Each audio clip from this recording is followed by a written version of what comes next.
नमस्कार विद्यार्थी मित्र मैत्रिणींनो, करंट अफेअर्स बाय मेघाली या आपल्या युट्यूब चॅनलवरती तुमचं मनपूर्वक स्वागत आहे.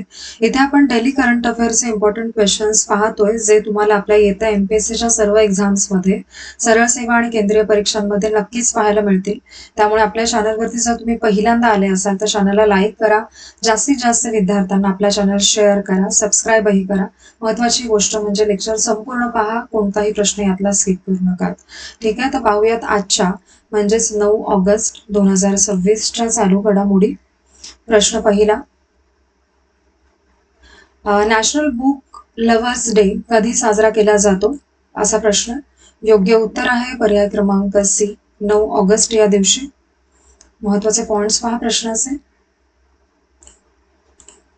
9 ऑगस्टला राष्ट्रीय पुस्तक प्रेमी दिन असतो. राष्ट्रीय पुस्तक प्रेमी दिन हा अमेरिकेत सुरू झालेला दिवस आहे आणि याला वाचन, पुस्तके आणि साहित्याचा उत्सव म्हणून पाळतात.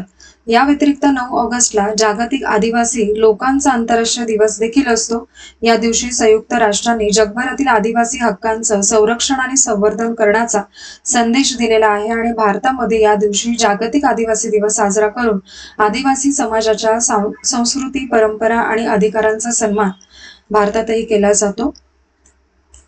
पुढील प्रश्न पहा, प्रश्न दुसरा.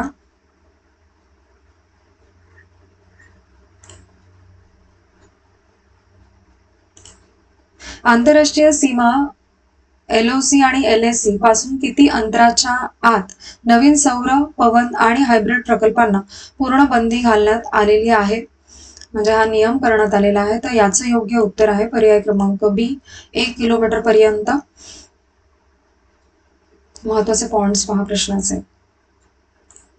8 ऑगस्ट 2026 रोजी भारताच्या गृह मंत्रालयाने सीमेजवळील नवीन नवीकरणीय ऊर्जा प्रकल्पांना राष्ट्रीय सुरक्षा मार्गदर्शक तत्व जारी केलेली आहेत आणि या सीमांपासून 50 किलोमीटर पर्यंतचा परिसर संवेदनशील म्हणून घोषित केलेला असून या झोनमधील प्रत्येक नव्या प्रकल्पाला गृह मंत्रालयाची सुरक्षा मंजुरी घेणं इथून पुढे बंधनकारक करण्यात आलेलं आहे. पाकिस्तान, चीन, बांगलादेश मधील अभियंते, कर्मचारी आणि कामगार कामावरती ठेवायचे असतील तर त्यासाठी केंद्र सरकारची पूर्व परवानगी बंधनकारक असणार आहे आणि या संपूर्ण व्यवस्थेचा मुख्य उद्देश म्हणजे सीमावर्ती भागातील प्रकल्पांना ठोस आणि काटेकोर सुरक्षा चौकटीत आणणं असा आहे. आणि या नव्या धोरणांमुळे सीमाजवळील ऊर्जा प्रकल्पांना व सीमा सुरक्षेला एकत्र सुरक्षा चौकटीत आणलं गेलेलं आहे, असा हा निर्णय आहे. पुढील प्रश्न पहा, प्रश्न तिसरा. ॲस्ट्रोबेस स्पेस टेक्नॉलॉजीजने एव्हरेस्ट हे रॉकेट इंजिन कधी सादर केलेलं आहे, असा प्रश्न आहे.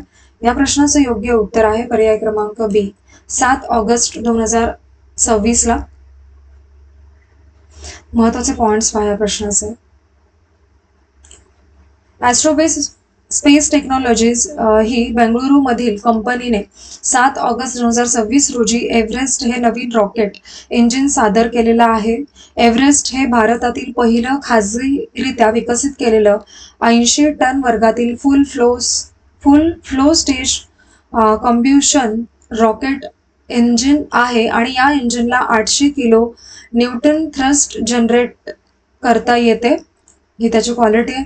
आणि एव्हरेस्टमध्ये द्रवरूप ऑक्सिजन आणि द्रवरूप मिथेन या इंधनांचा वापर केला जातो आणि हे इंजिन पुनर्वापर करता येणाऱ्या मध्यम उचल प्रक्षेपण वाहनांसाठी बनवण्यात आलेला आहे. आणि बेंगळुरूतील कंपनीची सुविधा 46,000 चौरस फूट क्षेत्रफळात आहे आणि या ठिकाणी भारतातील सर्वात मोठा औद्योगिक मेटल 3D प्रिंटर वापरला जातो या कामासाठी.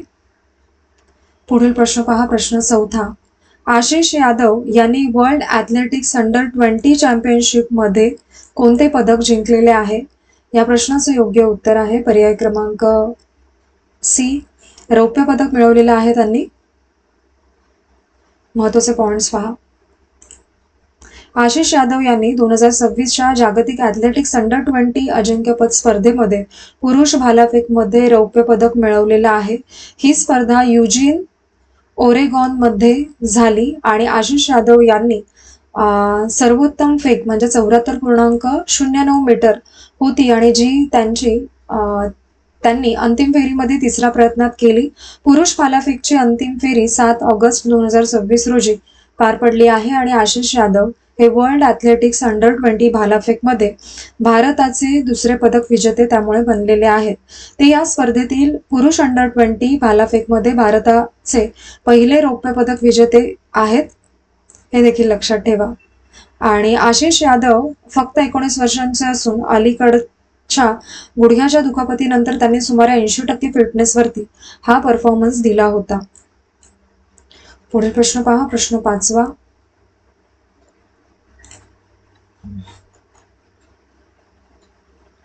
एस शर्वानिकाने कितव्या वर्षी वुमन्स फिडे मास्टर्स म्हणजे WFM किताब मिळवलेला आहे? तर या प्रश्नाचं योग्य उत्तर आहे पर्याय क्रमांक डी, 11 वर्षे 4 महिने असं त्यांचं वय आहे. महत्वाचे पॉइंट्स पहा.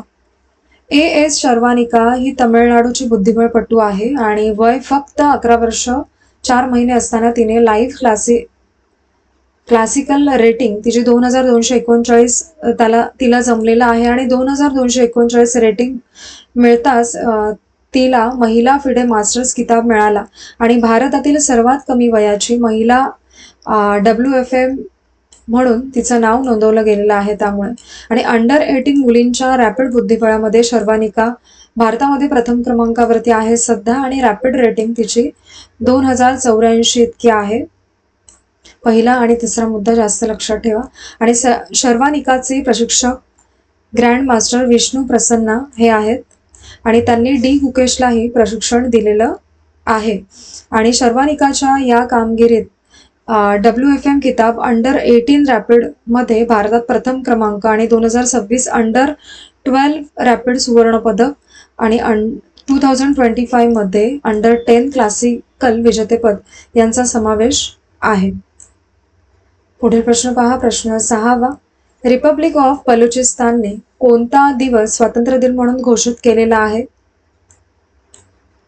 या प्रश्नाचं योग्य उत्तर आहे पर्याय क्रमांक बी, 11 ऑगस्ट हा दिवस. महत्वाचे पॉइंट्स पहा या प्रश्नाचे. रिपब्लिक ऑफ बलुचिस्तानने 11 ऑगस्ट हा स्वातंत्र्य दिन म्हणून त्यांचा जाहीर केलेला आहे आणि जगभरातील बलूच लोकांना या दिवशी स्वातंत्र्य दिन साजरा करण्याचं आवाहन करण्यात आलंय त्यांच्याकडून. आणि रिपब्लिक ऑफ बलुचिस्तानने आंतरराष्ट्रीय समुदायाकडे बलुचिस्तानला स्वतंत्र आणि सार्वभौम राष्ट्र म्हणून मान्यता देण्याची मागणी देखील केलेली आहे. संघटनेच्या दाव्यानुसार 11 ऑगस्ट 1947 रोजी बलुचिस्तान स्वतंत्र झाला होता आणि या दाव्याची माहिती द न्यूयॉर्क टाइम्स आणि ऑल इंडिया रेडिओ या माध्यमांमध्ये प्रसिद्ध झाल्याचा उल्लेख आहे. आणि पाकिस्तानने बलुचिस्तानच्या या स्वातंत्र्यतेच्या दाव्याला कधीच मान्यता दिलेली नाहीये आणि आंतरराष्ट्रीय पातळीवरती बलुचिस्तान पाकिस्तानचाच भाग मानला जातो पाकिस्तानकडून. आणि बलुचिस्तानच्या स्वातंत्र्याची मान्यता मिळावी म्हणून संयुक्त राष्ट्र आणि आंतरराष्ट्रीय समुदायाकडे पुन्हा मागणी करण्यात आलेली आहे. पुढील प्रश्न पहा, प्रश्न 7वा. इंडिया इंटरनॅशनल फुटवेअर फेअर 2026 चे आयोजन कोणत्या संस्थेने केले? तर या प्रश्नाचे योग्य उत्तर आहे पर्याय क्रमांक D, India trade promotion organisation कडून. महत्वाचे पॉइंट्स पहा या प्रश्नाचे.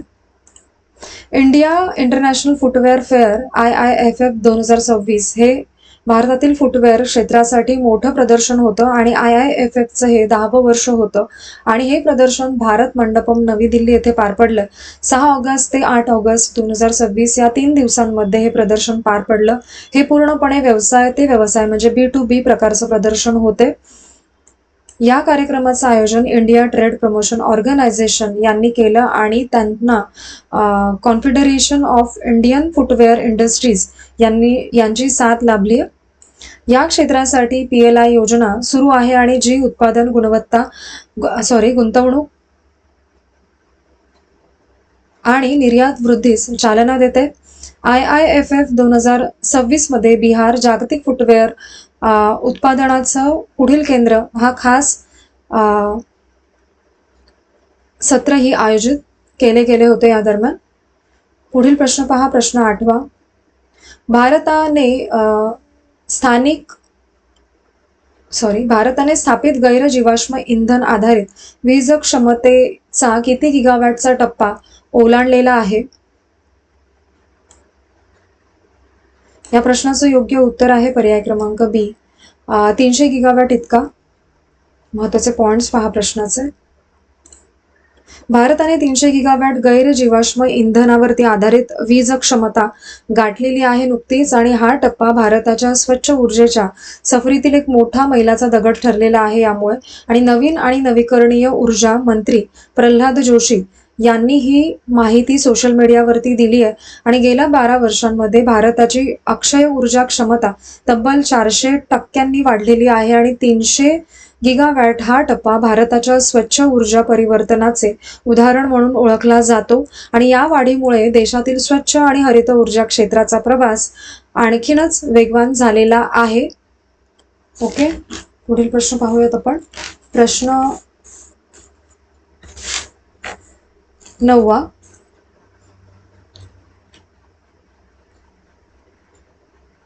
National urban cooperative finance and development corporation म्हणजेच NUCFDC चे नवीन कार्यालय कुठे सुरू करण्यात आलेले आहे?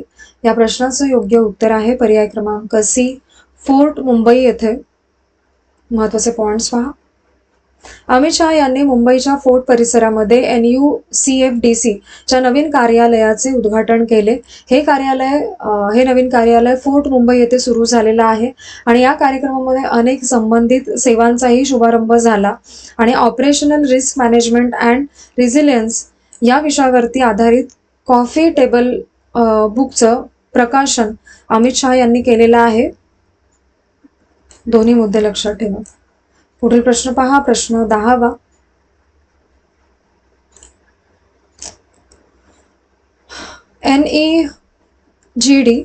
NEGD ने कोणत्या नवीन डिजिटल प्लॅटफॉर्म सुरू करण्यासाठी AAERI सोबत भागीदारी केलेली आहे?